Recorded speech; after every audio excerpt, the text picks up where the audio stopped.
What do you think? How did the employee expectation change towards the employer? What was important for them before the pandemic, and what will be important for them in the future? I think we can see certain shifts, right? So there are classic elements, I would say, that how is the culture, what is the let's say the vision and the meaning of a company at the end. So the why maybe became even more particularly important.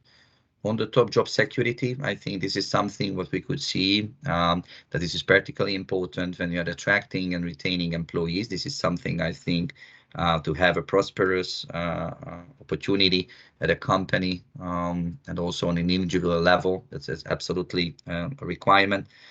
Of course, health and safety, that how you are taking care of your employees and what you're doing to keep them, let's say, on a safe environment. I think pandemic has increased that level. However, I also see a shift in let's say in the market. So this is more nowadays, I think, which again can be a good thing as well. It's more an employee-driven, let's say, world rather than an employer-driven world. And of course, retention is the new recruitment. This is how I see it at the end of the day. Yes, what we see with the applicants or also with the colleagues, that they are really more conscious about traveling.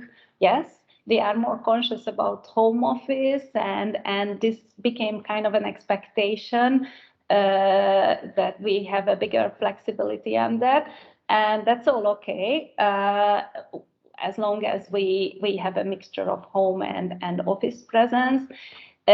Also, at the very beginning of the pandemic, MOL Group was very early providing masks, starting regular testing, and that was very much appreciated by the employees. And I think they are more aware of their own health and responsibility. So I also think that the extras like health insurance or medical cover, that is now more of a frequent question than before. Does it change in the future? I think people or employee expectation is changing, but not due to the pandemic, not any longer, but there is a generation change, there is a big technology change, so that is all impacting, of course, employee expectation. As for today, I trust the employees quite anonymously expect more flexibility in different shape or forms. Whether these expectations will be met by employers or not is yet to be seen. But on the expectation side, more flexibility is clearly a shift in employee attitudes. Also, interestingly, employees are also way more comfortable to adapt their own schedules to company needs. So that goes both ways. I trust the importance of workplace stability. I could sense it increased a little bit. Of having a stable employer and a stable place to work for, and there are a lot of more subtle changes that are not universal to everybody, but unique to a certain demographic. Well, generally speaking, the market trend is the opposite. Loyalty is it's quite I think it's counterintuitive, but the desire for stability and less loyalty, they seem to be in contradiction, but they are not necessarily so. I see both happening. The industry term, I trust it came from the US. It's called the big resignation, that a lot of people are changing jobs who were not considering to do that before for a number of reasons. So loyalty did not become higher. I can say that for certain, and that's not unique trend to our country or our industry. That's a worldwide trend. We believe that home office and mobile work options are now a common expectation of employees. If a company wants to be competitive, attractive, competitive, attractive, and attract the best candidates, it must provide such options in addition to the performance requirements. Before the pandemic, remote working was an appealing opportunity for employees, But the virus and lockdowns have made a lot of people realize that social interactions and face-to-face meetings are also essential for work efficiency and a balanced lifestyle. Therefore, working in the office and teamwork and also more valued now by applicants. We want to provide the best part of both to them with a hybrid work regulation to ensure a high level of productivity and mental well-being for our colleagues. I consider the whole package is and will be very important for the employees in the future. Both healthcare packages, additional packages from the company, or even working environment, home office and the work ratio, work-life balance, that will be very important. Just considering the generation Z and Alpha, they do have different demands as we had from Generation X. Do you target different type of potential candidates since remote working became the norm? I think part-time is extremely important for many reasons. It's very important to employees who have mostly family circumstances, but many categories of employees and many age brackets of employees. I think part-time is really a competitive advantage. Or I would rather put it that way, it's a competitive disadvantage not to offer part-time. We've seen way stronger engagement, for example, with moms with small kids. They really, by the way, by the law, they are entitled to part-time. Most companies are, or no, not most companies, but I'm aware of companies who are not following this practice, which is weird. We are proactively offering part-time for all the maternity leavers, and typically that's not forever. That's for a period of time. A transition to not working and working is pretty harsh, and if we make it in phases, like 4 hours, 6 hours, 8 hours, it's easier for the company because the company has the highly skilled and badly needed employee back sooner. And it's often better for the employee as well because they can adapt their own personal circumstances way more easily. So we are offering part-time more and more. In the beginning, some managers were reluctant to adopt this practice because it does require more micromanagement around job content and so on and so forth. But it's clearly doable, and we find it very beneficial. I want to believe that we've been always open to all demographics, so age wasn't really our concern. We've been and we are very flexible with part-timing, so we are encouraging returning mothers to try to work in part-time, and when their work-life balance allows that, then we can extend to full-time. But because of the hybrid approach, we didn't really change our focus of search. Yes, I think again the pool is moving on a wider scale, more flexibility over there, I think, in case of employments as well, and certain practices. There are, of course, certain limitations when you are going, let's say, out of the borders. If you look tax and social security solutions, and this is, I think, true for, of course, other country combinations and other companies as well.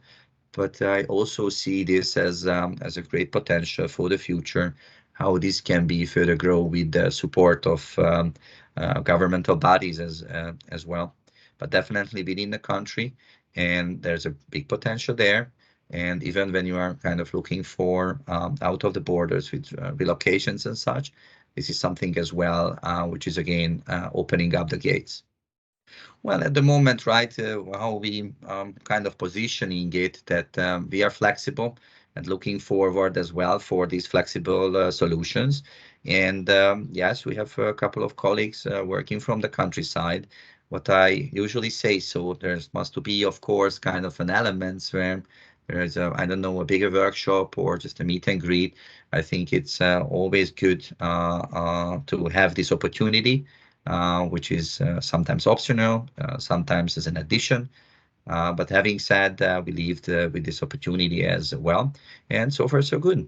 What do you think in the upcoming years? What will be the most important skills that your company will be looking for when selecting the workforce? Our company has always been seeking agile candidates who master several languages. The right attitude, an open and inclusive mindset, and good communication skills are essential both for daily customer support and an efficient management of our in-house projects as well. The necessary IT skills can be easily acquired through our efficient training system. The technical know-how is trained to the new hires. Assignments from the Alizid group continue to require an open and flexible mindset, which is why we will keep hiring employees with these skills and capabilities in the future. There are employees who are a good fit and employees who are not good fit. I don't see the current work environment that much different as I might have imagined 2 years ago from point of view of what skills are we looking for. A good example is digital skills. Like it became a trope that if you are not digitally literate, you'll be disadvantaged on the job market and nobody will need people like this. That doesn't work that way in my practical person experience. Almost everybody with whom we work, they are digitally literate enough that's perfectly suitable for a remote or hybrid environment, and being way more fluent in these techniques doesn't offer in most of the job contents such a dramatic advantage. So that's not a differentiator, and I really believed when the hybrid work and remote work started on such a scale that this will be a differentiator. I'm not experiencing that at all. So less of a difference than anticipated. Yeah, I think quite honestly, there is one thing when you are setting up is that the professional element, right, and the hiring for an attitude that kind of matters. I think it's been always the case, quite honestly. I think what might changing and shifting due to the pandemic situation is definitely around digital capabilities and analytics and collaboration. These are the three things I think which will have more and more meaning as we are going into the future. And we are all hopeful, I believe, that maybe pandemic and this whole situation will be, let's say, normalized as we go. However, this is also kind of changing the landscape forever, and coming into the new generation into the game as well. I think those skills will again further uprising: digital capabilities, analytics, and collaboration.